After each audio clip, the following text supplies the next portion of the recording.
There's been a hunger strike all the way since February 6th on Guantanamo Bay. It's not reported very often because in the American press and honestly in the attention span of American citizens, Gitmo is not a very large factor. Oh, I suppose we have some bad people down there. Dick Cheney told me that they are the worst of the worst. Now, of course, we've released hundreds of them because it turns out they were not the worst of the worst. In fact, they were innocent. That's why we released them. And we've been lied to over and over again about who's down there. Well, there's a fascinating fact that the government basically admits. There's actually a category of 46 people they say we will never try and never release. They are indefinite detainees. We don't have enough evidence on them to try them, but we're concerned that they might be guilty of something, so we're not going to release them. Isn't that an amazing category? Look, are there some bad guys down in Gitmo? Oh, of course there are. Khalid Sheikh Mohammed is down there, and he appears to be the mastermind behind 9/11, although I hate using the word mastermind connected to these guys. But he's a genuinely bad guy. We should bring him to justice. And you should do it in courts here in the United States of America where he did his crime. Okay, so there are some bad guys. There's some guys that we know are likely to be innocent. In fact, we've said it out publicly, we'd like to release them, but because of political reasons we can't. And then you've got the other 46 where we say they might be bad guys, so just in case, we're never ever going to try. That is what authoritarian governments do. So unsurprisingly, we have a hunger strike. The government recently said there was 43 people involved. Today, they said, all right, fine, it's 45. Defense attorneys say that's not true. It's 130 people who are in a hunger strike. On Saturday, tensions boiled over because they didn't want to move into their prison cells by themselves. Some have lost 30 pounds, others have lost,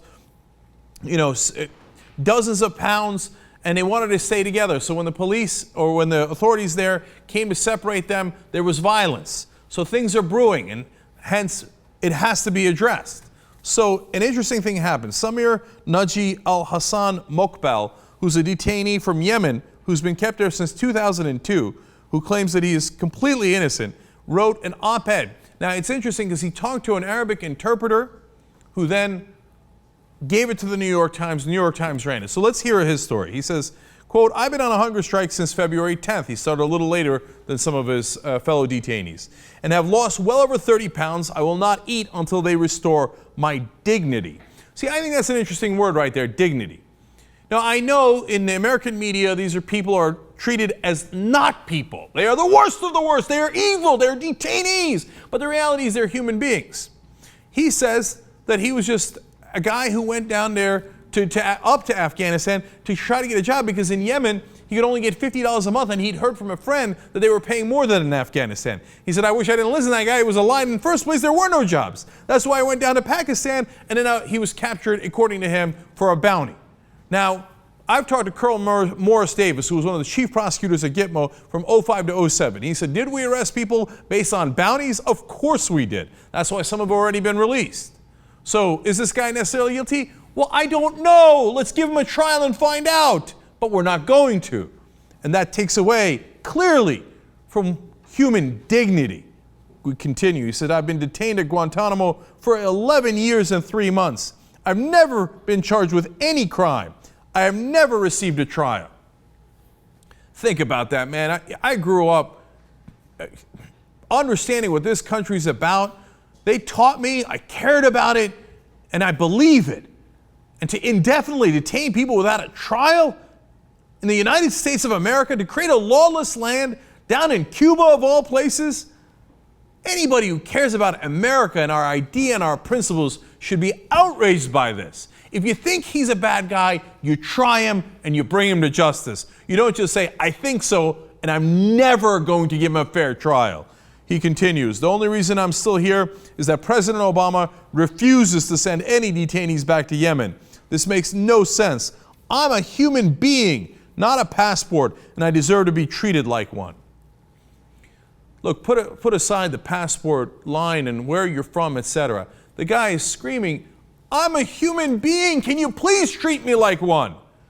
President Obama has said over and over again, oh, yeah, I would have liked to have released not release the prisoners, but to bring them to the United States, to try them, and to close down Guantanamo Bay. Is he going to do it? Of course not. Jay Carney was asked about it. It is our view, the president's view, that that facility ought to be closed. And we have taken steps in processing detainees and in transferring them to third countries. But the obstacle to closing Guantanamo Bay, obstacles have been raised by Congress, and that remains a reality. But we are always discussing with Congress our belief that we should take the action that the President has long supported, that military commanders and the President's predecessors supported, because it's international security interests. Congress has, as you know, raised obstacles to this legislatively, and that has made it obviously more difficult to pursue this. Now, look, he's right. Congress has raised obstacles. The Republicans have been obstinate. Should you blame them? Absolutely, 100% you should blame them for what they have done. But is President Obama off the hook? No, this is Obama 101. Oh, golly gee, the Republicans wouldn't let me do it, so I stopped trying. Well, you can't stop trying. You can't say I'm the President of the United States of America and I'm going to hold these people without a trial. That doesn't make you president of a free and democratic country. It makes you something else. Samir Naji Al Hassan Muqbal continues. The situation is desperate now. All the detainees here are suffering deeply. At least 40 people here are on a hunger strike. People are fainting with exhaustion every day. I have vomited blood. Continues, and there's no end in sight to our imprisonment. Denying ourselves food and risking death every day is a choice we have made. I do not want to die here, but until President Obama and Yemen's president do something, that is what I risk every day.